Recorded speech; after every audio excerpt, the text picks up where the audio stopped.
एक बार माता सरस्वती जी ने लक्ष्मी जी से कहा, मैं बहुत परेशान हो गई हूँ लक्ष्मी, मैं बहुत परेशान हो गई लक्ष्मी। लक्ष्मी जी ने सरस्वती जी से पूछा, क्यों परेशान हो गई सरस्वती, बात क्या है?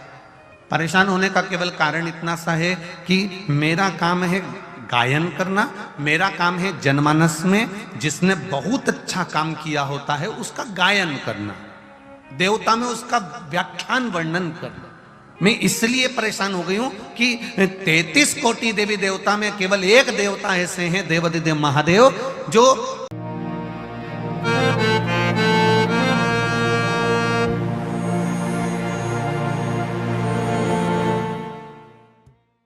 इस वीडियो में दी गई जानकारी सामग्री गणना की प्रामाणिकता या विश्वसनीयता की गारंटी नहीं है।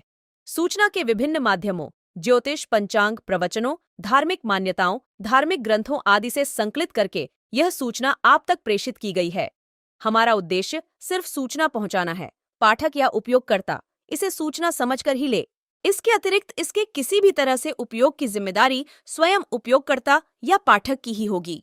नमस्कार दोस्तों, स्वागत है आपका हमारे YouTube चैनल सांसारिक जानकारी पर। हम आपको यहाँ पंडित प्रदीप जी मिश्रा द्वारा बताए गए उपाय जो वे अपनी कथा में बताते हैं उनकी जानकारी देते हैं, ताकि आपको एक ही जगह पर ही सारे उपाय मिल जाए। गुरु जी के बताए गए उपाय श्री शिव पुराण से जाने गए होते हैं, इसलिए निसंदेह भगवान शिव पे विश्वास रख कर करें। इस पुराण में शिव जी को वात्सल्य, दया और करुणा की मूर्ति के रूप में महिमामंडित किया गया है। इस पुराण का पाठ करने से भक्तों के अंदर भी ऐसे ही गुणों का संचार होता है। हिंदू धर्म में भगवान शिव की पूजा का बहुत महत्व है। शास्त्रों के अनुसार भगवान शिव जितने भोले हैं उतने ही गुस्से वाले भी हैं।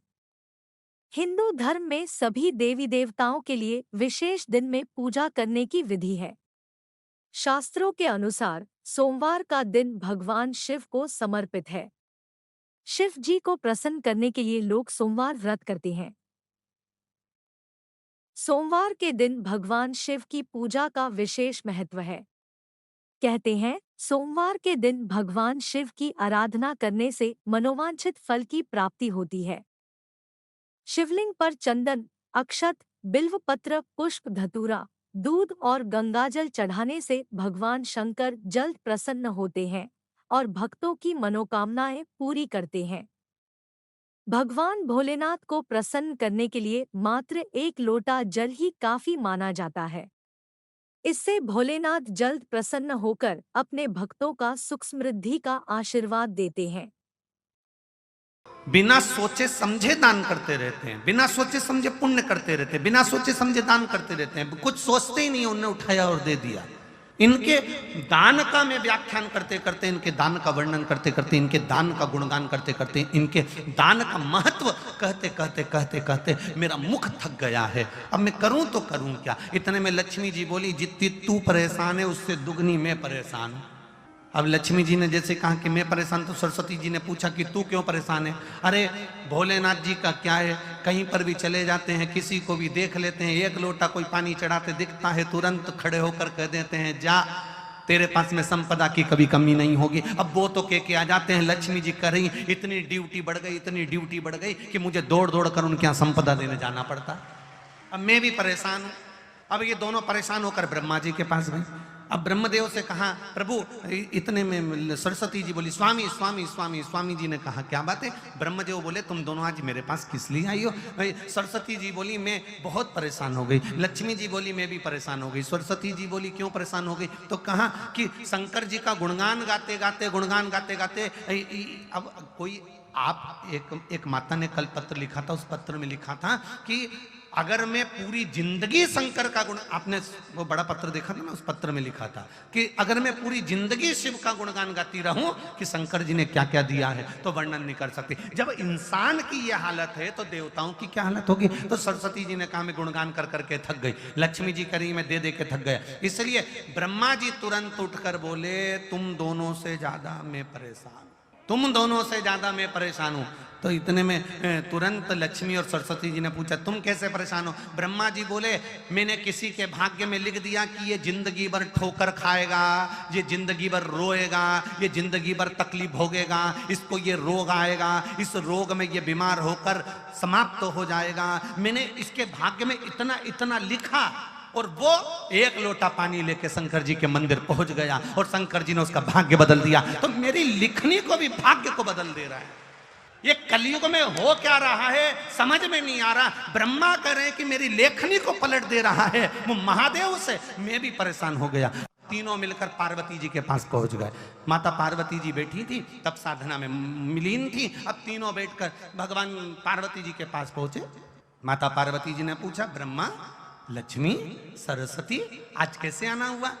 सरस्वती जी बोली हम बड़े परेशान हो गए, तुम्हारे पति तब पुण्य कर रहे, तब पुण्य कर रहे, इतना दान कर रहे कि हम बोल बोल के थके जा रहे हैं। लक्ष्मी जी दे दे के थकी जा रही है। अच्छा, और ब्रह्मा जी तुम कैसे आए? ब्रह्मा जी बोले मैंने ललाट पर लिखा था कि ये दुख भोगेगा, तकलीफ भोगेगा, कष्ट भोगेगा, इसकी किस्मत में कभी मकान नहीं रहेगा, इसकी किस्मत में कभी जमीन नहीं रहेगी, इसकी किस्मत में संतान नहीं रहेगी, इसकी किस्मत में ऐसा रहेगा। मैंने कितना कितना लिखा था, पर वो लोटा भर के शंकर जी को जल चढ़ाता है और देवादिदेव महादेव प्रसन्न होकर उनके भाग्य को बदल देते हैं। हम तीनों परेशान हो गए, इसलिए हम अपनी नौकरी छोड़ने के लिए आए हैं।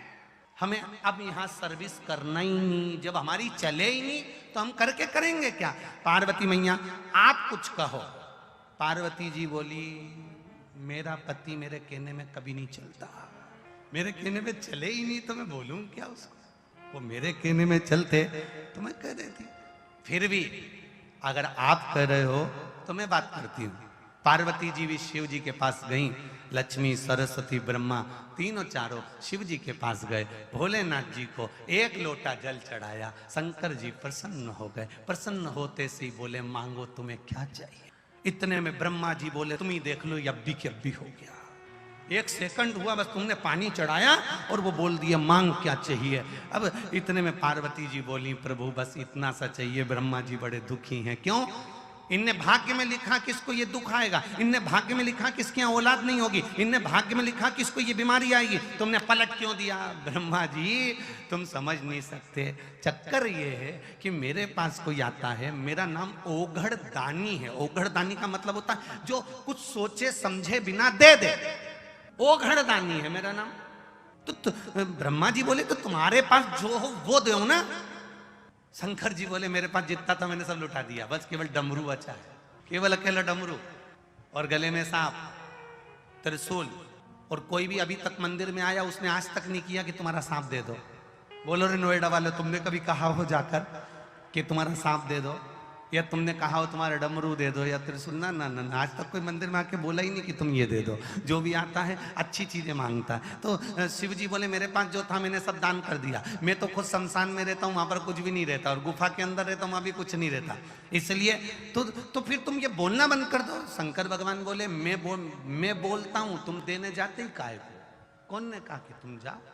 अरे प्रभु तुम तो कहकर चले जाते हो कि जा तेरे घर में संपदा की कमी नहीं होगी। अगर लक्ष्मी जी नहीं जाती है तो नारायण रुष्ट होकर बैठ जाते हैं और कहते हैं तूने मेरे शिव का कहना नहीं माना, आज से मैं तेरा मुख नहीं देखूंगा। इसलिए लक्ष्मी को दौड़ना पड़ता। देवता भाग्य बना सकते हैं, देवता तुम्हारा भाग्य लिख सकते हैं, देवता भाग्य का लिखा तुम्हारे सम्मुख में ला सकते हैं। केवल भाग्य को बदल सकता है तो वो देवादिदेव महादेव बदल सकता है। जो रावण को लंका दे सकता है, बाणासुर को हस्त दे सकता है, भस्मासुर को भस्म करने का आशीर्वाद दे सकता है, और एक चोर को कुबेर बना सकता है, वो कोई साधारण नहीं हो सकता। एक चोटे को जो चोरी करने शंकर के मंदिर गया है उसको कुबेर बना दिया। तुम एक लोटा जल लेकर शिव जी के मंदिर में जाते हो, विचार करिएगा, आपको लगता होगा एक लोटे जल से कुछ नहीं होता होगा। फालतू की बात, फालतू की बात। जो तुमको ज्ञान दे कि लोटा भर के पानी चढ़ाने से कुछ नहीं होता, लोटा भर के जल चढ़ाने से कुछ नहीं होता, जो तुमको ज्ञान दे तुम उससे कह देना तूने चढ़ा के देखा क्या? 2-3 महीने तू मंदिर गया क्या? दिल से चढ़ाया क्या? अगर तू मंदिर तक नहीं गया तो हमको ज्ञान देने वाला भी तू नहीं है। हमारी मर्जी, मैं चाहे जो करूं मेरी। मैं चाहे मंदिर जाऊं, मैं चाहे झाड़ू लगाऊं, मैं चाहे जल चढ़ाऊं, मैं चाहे पत्ती चढ़ाऊं, मेरी ना तो मैंने तुझसे पूछा क्या है। श्री शिवाय नमस्तुभ्यम, श्री शिवाय नमस्तुभ्यम, क्या है क्या है? ये तो विद्येश्वर संहिता में लिखा है श्री शिवाय नमस्तुभ्यम। शिव महापुराण की विद्येश्वर संहिता में लिख दिया श्री शिवाय नमस्तुभ्यम। ये तो भगवान शंकर को नमन करना लिखा है कि श्री शिवाय, बोलो बोलो जम के, शिवाय न, ये तो शिव जी को नमन करना लिखा है। ये तो मंत्र है ही नहीं, फिर संसार के लोग इसको क्यों जप रहे हैं? तो उनसे कह दो, तो हम ये कहकर थोड़ी ना जप रहे कि मंत्र है, हम तो श्री शिवाय नमस्तुभ्यम। क्या होगा जपने से? शिव महापुराण की कथा कहती है, विद्येश्वर संहिता कहती है, जिसके मुख से श्री शिवाय नमस्तुभ्यम मंत्र निकलता है, जाप निकलता है, शब्द निकलता है, हजारों पाप भस्म होते हैं। और उसके मुख का दर्शन अगर कोई कर लेता है तो अश्वमेध यज्ञ का पुण्य बढ़ा जाता है। केवल मुख का दर्शन कर लेने से, श्री शिवाय नमस्तुभ्यम बोलने वाले का मुख का दर्शन कर लेने से एक आनंद। इसलिए आपसे कहा था किसी शिवालय में जाएं, जल चढ़ाने के लिए जाएं, आपको डरना नहीं है। जल चढ़ाते समय आपके मुख से आवाज निकलना चाहिए, श्री शिवाय। जल चढ़ाते समय तुम्हारे मुख से आवाज निकले। क्यों? अगर पास में खड़ा हुआ व्यक्ति कुछ नहीं बोलेगा, उसके कानों में भी अगर ये मंत्र जाएगा, पलटकर तेरा मुख का अगर वो दर्शन भी कर लेगा तो संसार सागर से पार उतर जाएगा। केवल दर्शन कर लेने वाला। तो दोस्तों, यहाँ पे हमारी वीडियो समाप्त हुई। उम्मीद करती हूँ हमारी ये जानकारी आपको जरूर पसंद आई होगी। हमारी वीडियो को लाइक जरूर करें और हमारे चैनल को सब्सक्राइब और शेयर करना ना भूले। जय श्री राम,